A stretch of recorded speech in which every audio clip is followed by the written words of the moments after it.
இந்த சம்மில் மீசிமா கண்டுபிடிக்க சொல்கிறாங்க. மீசிமானா எல்சிஎம்.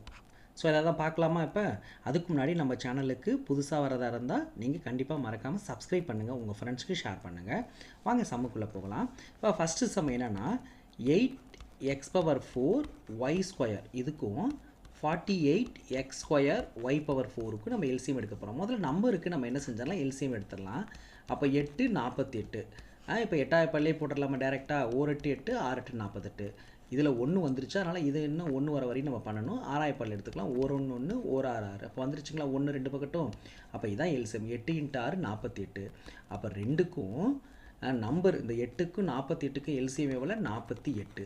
இப்போ அடுத்ததாக இந்த மாதிரி தனித்தனியாக எக்ஸ் தனியாக ஒய் தனியாக இப்படி இருந்துச்சுனாலே நம்ம என்ன செய்யணும், எக்ஸுக்கு முதல்ல இருக்கிறதுலே அதிகபட்சம் எதுன்னு பாருங்கள். அப்போ இங்கே எத்தனை எக்ஸ் இருக்குது? மேலே 4x இருக்குது. இங்கே கீழே எத்தனை எக்ஸ் இருக்குது? 2x இருக்குது. அப்போ அதிகபட்சம் எவ்வளோ? x⁴. அதே மாதிரி ஒய்யில் மேலே 2x 2y இருக்குது, கீழே 4y இருக்குது. அப்போ அதிகபட்சம் எவ்வளோ? 4y. அப்போ இதுதான் எல்சிஎம். இதே வந்து ஜிசிடி கண்டுபிடிக்க சொல்கிறாங்க. மீபே வா அப்படின்னா இருக்கிறதுலே குறைஞ்சபட்சம் பார்க்கணும். இப்போ பாருங்களேன் 8 இது மட்டும்தான் 8 தான் என்னது ரெண்டுலேயுமே இந்த 2 நம்பர்லேயே காமனாக இருக்குது. ஏன்னா 1 வந்துருச்சுல, அதனால் இதை விட்டுறணும். அப்போ 8 தான் காமன். அப்போ மீபேவா கண்டுபிடிக்கிறதுக்கு 8 இந்த 8க்கும் 48லையும் இருக்குது காமனான நம்பர் என்னது 8.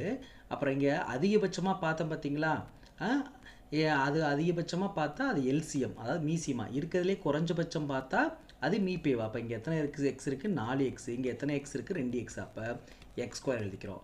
ஒயில் இங்கே எத்தனை இருக்குது? 2 இருக்குது. இங்கே 4 இருக்குது. குறைஞ்சபட்சம் இது 2. அப்போ y².